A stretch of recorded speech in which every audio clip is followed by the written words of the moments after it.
अब तक आपने देखा। अगर आप वो कहने की पोटली स्वीकार कर रहे हो तो मैं तुरंत पुलिस को फोन कर दूंगी और आपको दहेज के इल्जाम में गिरफ्तार करवा दूंगी। मैंने कब दहेज की बात की है? इतना बड़ा इल्जाम हमारे पे क्यों लगा रहे हो? भर दिया दहेज अपने पियर वालों के घर में और रुपए पैसे सब ठूस दिए अपनी लालची भाभी के मुंह में। मैं आपको और सबको यो कहने आई थी कि मेरे घर वालों ने प्रज्ञा को अपना लिया से, वो भी बिना किसी दान दहेज के। अब आगे। अच्छा एक बात बताओ बेटा जी। ये बड़ो है ना बहुत भाग्यशाली तुम्हारे लिए। क्या मतलब? अरे मतलब ये कि उस दिन बहुत हिम्मत से खड़ी थी वो, जालिम सिंह संग्राम सिंह दोनों के बीच में डट के खड़ी थी। और फिर पंचायत के गुंडों ने तरह तरह के सवाल उठाए, लेकिन उन सवालों का डट के जवाब दिया इसने। और सबसे बड़ी बात तो ये है कि उसने पूरा जोर लगा दिया प्रज्ञा को बचाने के लिए। ऐसा कौन करता है जो अपने परिवार को प्यार करता है। उस मुसीबत में भी उसने प्रज्ञा और वरदान का ब्याह का जो सुझाव दिया बहुत अच्छा सुझाव था। अरे वो छोरा तेजी छोरा है वो, अगर उसके साथ ब्याह हो जाता ना तो पूरी जिंदगी पछताना पड़ता। और एक बात और कहूं, ये वरदान ने बहुत बड़ी कुर्बानी दी। उसने तो पहले कह दिया कि मैं प्रज्ञा से ब्याह नहीं करूंगा।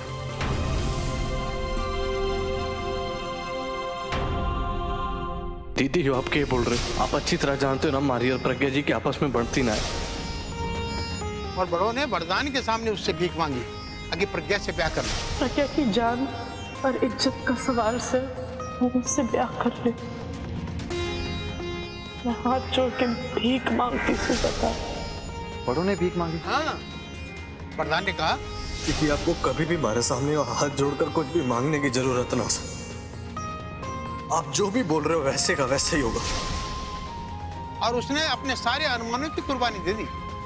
आजकल के समय में कौन भाई अपनी बहन के लिए इतना करता है? उसने अपनी बहन के साथ साथ तुम्हारी बहन का भी मान रख लिया।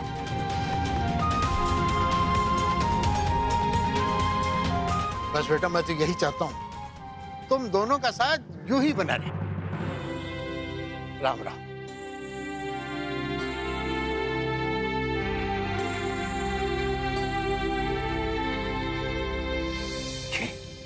हाँ बाबूजी, मैं सच कह रही हूँ। यो दहेज तो बस एक तरकीब थी। मैं पायल भाभी को एहसास दिलाना चाहती थी कि प्रज्ञा कोई बाजार में बिकती हुई चीज ना से जिसकी कीमत हमें चुकानी पड़े। दहेज का झूठा दिलासा देके मैं पायल भाभी को सबक सिखाना चाहती थी और आखिर में यही हुआ। जो भी सामान हम ले गए थे हम सब वापस ले आए। एक भी चीज वहां नहीं छोड़ी मन ने। सारा का सारा सामान वापस आ गया सिर्फ। शाबाश बेटा, तारी ये सूझबूझ की वजह से ना आज हमारा सीना गर्व से चढ़ा हो गया है। तारा बहुत बहुत धन्यवाद। बस करो अब, बस करो। ये और कितना चढ़ाओगे इसको? इसकी वजह से हमारी प्रज्ञा का जीवन बर्बाद हो गया। खाली प्रज्ञा का क्या, भाभी का, भाई साहब का, राणा का, हम सब का। अरे इसने तो इतने गहरे घाव दिए हैं जो जीवन भर ना भरेंगे। पहले तो ये खुद जख्म देती है, फिर अपना थोड़ा सा मुंह लेकर आ जाती है मलहम लगाने। फिर आपको लगती है फरिश्ते जैसी। आपको इसका मलहम दिखाई देता है, हम सबके घाव ना दिखाई देते। ऐसा कुछ नहीं है मालती, कुछ नहीं। ठंडे दिमाग से 1 मिनट के लिए सोच, अगर कोमल बिटिया प्रज्ञा को उसके ससुराल में उसकी जगह न दिलाती तो आज प्रज्ञा पे क्या बीतती? बस जी बस, इसकी तरफदारी में हमारे को और कुछ ना सुनना है, क्योंकि इसने आपकी आंखों पे ऐसी पट्टी बांध रखी है कि क्या सही है क्या गलत है आपको कोई फर्क ही नजर ना आता है। इतनी बड़ी बड़ी गलती करती है ये, लेकिन आपको सब सही लगता है। आपको क्यों ना समझ में आ रहा है हमारे घर में जो मुसीबतें हैं ना, इसकी जड़ बड़ो है। इसके आने से पहले हम सब कितने खुश थे, हंसते थे, खेलते थे, खाते थे, पीते थे। लेकिन जिस दिन से ये बड़ो घर में आई है ना, हमारे घर की खुशियां तो चली गई हैं, मुसीबतों ने डेरा डाल लिया है। एक मुसीबत खत्म ना होती है तो दूसरी खड़ी कर देती है। लेकिन आपको तो कुछ दिखता ही नहीं है। इसको और बढ़ावा पे बढ़ावा दिए जा रहे हो। इतना बढ़ावा दे दिया है कि हमारे सर पे चढ़ के नाचती है यो। बस अब बड़ा अति हो गई हर चीज की। अब अगर आपने इसकी तरफदारी में कोई भी शब्द बोला या जरा सा भी इसको बढ़ावा दिया ना, तो लाखा की कसम खा के कहती हूं, मैं आपसे जिंदगी बर्बाद ना करूंगी।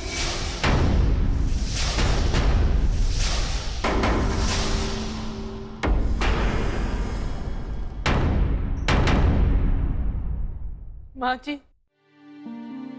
आपको जो भी कहना मन ने कही है, उनकी कोई गलती ना से, ये सारा कसूर मेरा से। ना कोमल बेटा, सारे इल्जाम अपने ऊपर लेने की कोई जरूरत ना से थारे। आपसे विनती करती हूँ कि आज के बाद आप माँ जी से मेरे बारे में कुछ ना कहेंगे और किसी भी मामले में मेरा पक्ष ना लेंगे आप। बड़ो, अरे यो क्या कह रही से तू? वही जो कहना चाहिए मन ने। आज के बाद आप कभी माँ जी से मेरे बारे में बात नहीं करेंगे और मेरा साथ कभी ना दोगे। आपको मेरे रक्षक बनने की जरूरत ना है बाबूजी।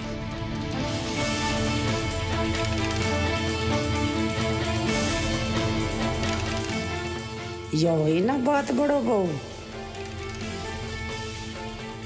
जिंदगी में पहली बार उन्होंने काम की बात की है बड़ो, और आपने भी सुन लिया कि क्या कहा इसने। बड़ो भी यही चाहती है कि आप उसका साथ ना दो, उसकी तरफदारी ना करो, और मैं भी यही चाहती हूं। अगर आप चाहो तो यो ही करो।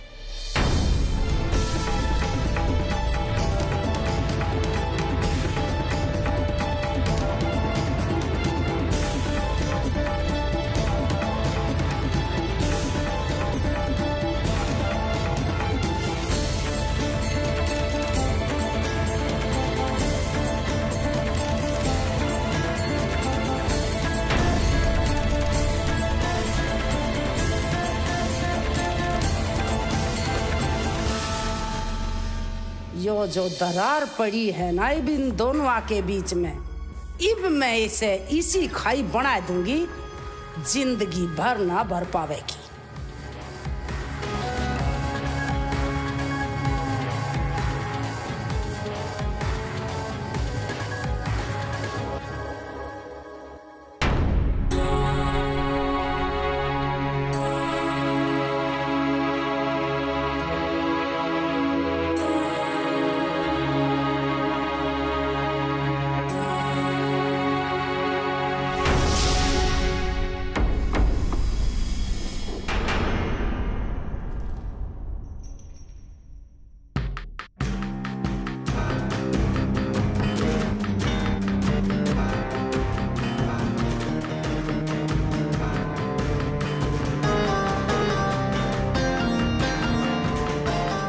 अरे ना, ये तो घनी गड़बड़ हो रही से यो घर में। अब तो मन ने कुछ ना कुछ तो करना ही पड़ेगा।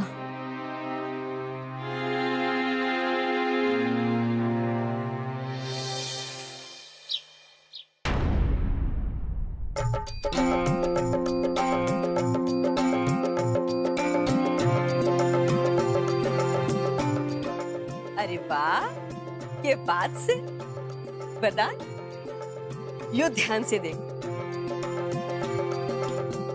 ये थप्पे पे तुम दोनों के अंगूठे आपस में मिल रहे से, इसका मतलब समझते से? नहीं माँ। इसका मतलब यो हुआ कि तुम दोनों को रिश्ता ना जन्मों जन्मों का से, तुम दोनों आपस में खूब निभाओगे।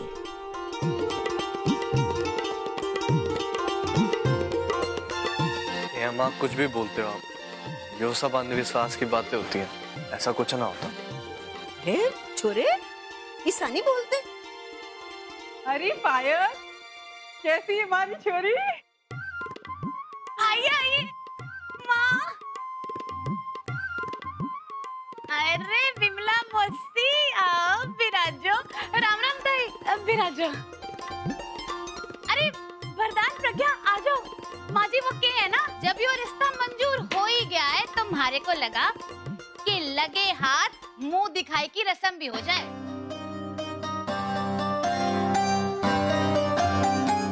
आज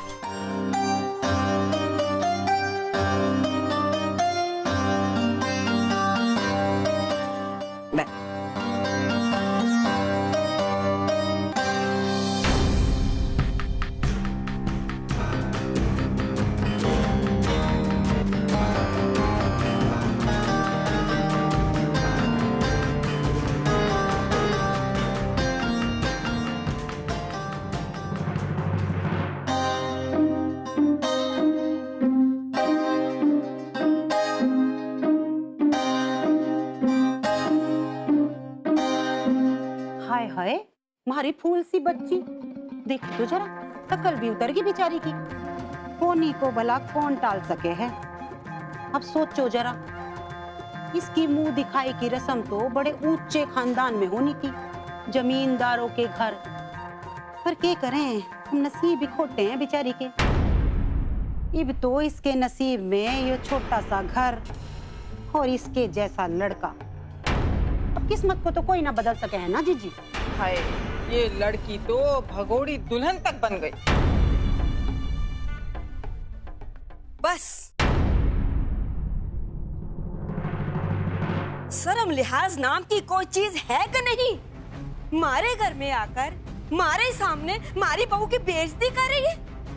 आपको क्या लग रहा है कि मीठी चाशनी में ताने डुबो डुबो कर मारे को मारोगी तो मारी समझ में कुछ ना आएगा? सही कह रही है माँ। आप लोगों में से किसी को कोई हक नहीं है कि प्रज्ञा जी के बारे में आप में से कोई भी कुछ भी कहे। आप लोग इस घर की फिक्र नहीं करो ना तो ही बेहतर होगा। वाह जी वाह, अपने घर आए मेहमान की ऐसे खातिरदारी करे हैं। अरे मेहमान है तो मेहमानों की तरह बर्ताव करो ना। अरे यो ना से कि नवी निवेली दुल्हन आई से उसके आशीर्वाद दूं, आशीर्वाद देने की बजाय कोसने लगी हुई हो। बिमला, जरा अपने गिरबान में झांक कर देख, अपने दिमाग पे जोर डाल कि याद दिलाऊं तने। हरी बड़ी छोरी के कांड, मारी बहू पे ऊपर उंगली उठाने की बजाय अपनी छोरी के कांड याद कर। याद है तने जब शादी से पहले घर से कितनी बार वो भाग गई थी।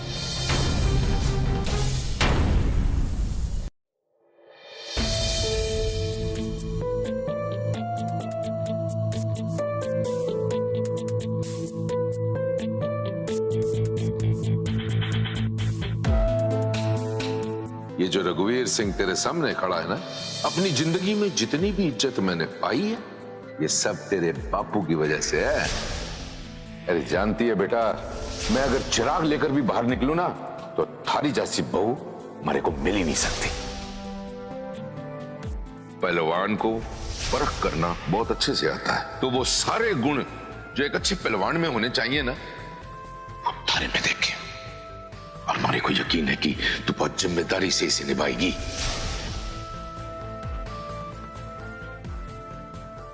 हे भोलेनाथ, एक बार पहले भी मैं अपने बाबूजी को खो चुकी हूँ, अब दोबारा फिर से न खोना चाहती।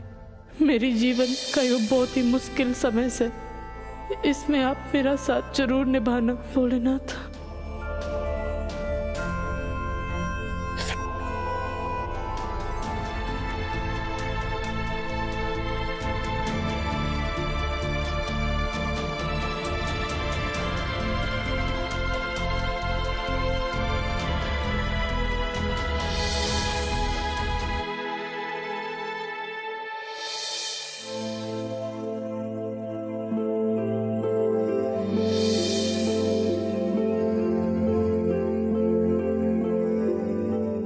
बड़ो,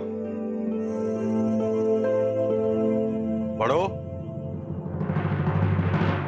तुम्हारी खाकी रंगोली शर्ट ना मिल रही से, तूने देखी कहीं? एक काम कर, हमारी मदद कर उसको खोजने में। आपने पहनी तो से। अरे मैं भी ना कितना लल्लू। अच्छा, एक यो के बाद से आज इतनी देर हो गई, तू हमारा मलाई वाला दूध ना लेके आई। एक काम कर, जल्दी जा रसोई में और दूध का ग्लास लेकर आ। मन ने पहले ही बना के आपके कमरे में रख दिया था।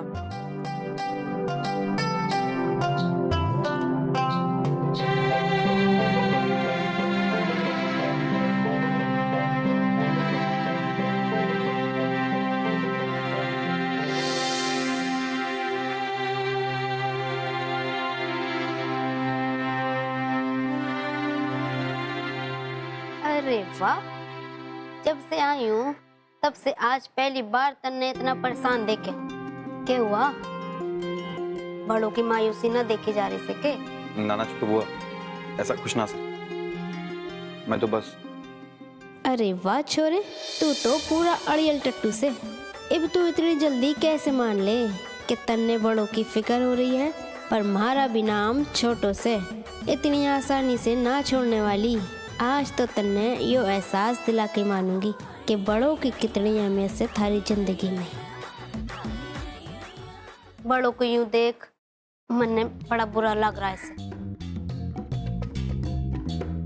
देख तो कैसे बुत बनी बैठी से।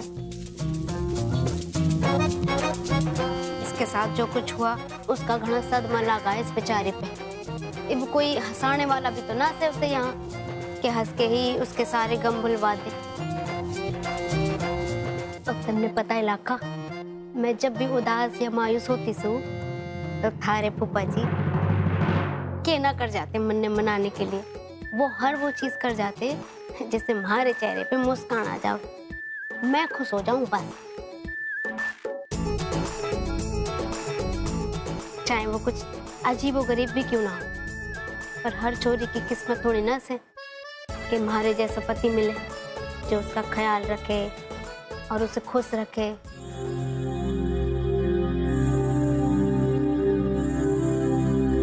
और आप समझन जी, आप भी भूल गए आपकी प्यारी लाडली छोरी पायल के किस्से। अरे सारे सिरसा में मारा नाक कटवा के रख दिया घूस खाकर।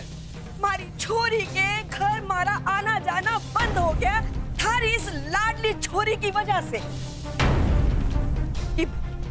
तुम लोग मारी बात कान खोलकर सुन लो। प्रज्ञा मारी बहू से आज के बाद हमारे सामने या हमारी पीठ के पीछे प्रज्ञा के बारे में कोई भी उल्टी सुल्टी बात की तो मारे से बुरा कोई नहीं होगा। अब मैं आप लोगों के सामने हाथ जोड़ू कि कृपा करके आप हमारे घर से चले जाइए। चलो जी चलो, हमारे को भी कोई शौक ना है इनके घर आने का। चलो।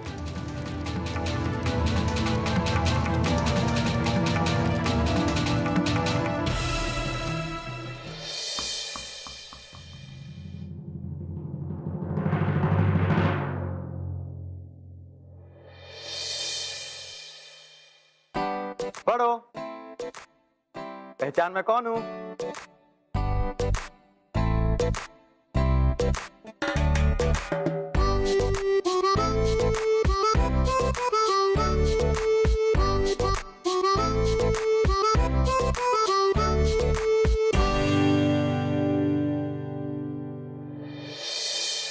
साला मैं तो सांप बन गया, अरे साला मैं तो सांप बन गया, ये सांप बन के कैसा तन गया। ये सूट मेरा देखो, ये बूट मेरा देखो, जैसे गोरा कोई लंदन का।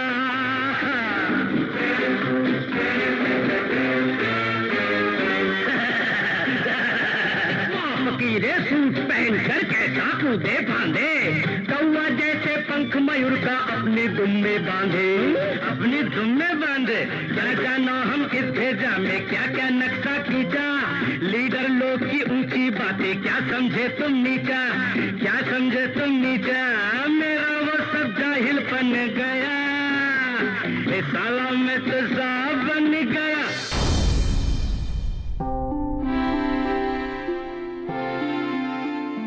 इतना सब कुछ करने के बाद भी मैं बड़ों के चेहरे पे एक हल्की सी भी मुस्कान ना ला पाया।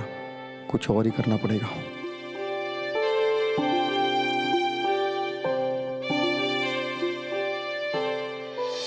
साला मैं तो सांप बन गया, ये सांप बन के कैसा तन गया। ये सूट मेरा देखो, ये बूट मेरा देखो, जैसे गोरा कोई लंदन का।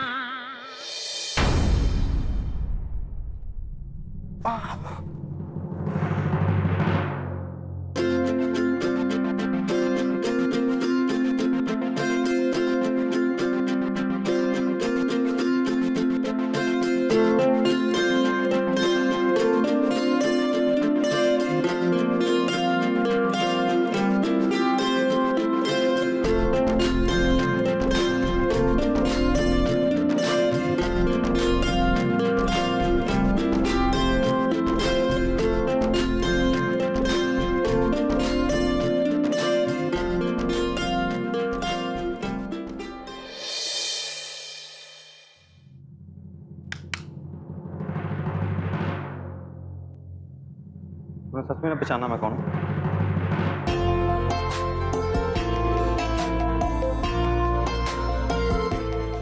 मैं भी खड़ा हूँ, चार्ली चैपलिन बनकर आ गया। इसने तो कभी देखा भी ना होगा उसे। मन ने तो कुछ ऐसा किरदार करना होगा जिसे इसने बार बार देखा हो, रोज देखा हो। लेकिन कौन हो सकता है वो जिसका चेहरा इसके चेहरे पर मुस्कान ला सके? सोच लकी, सोच।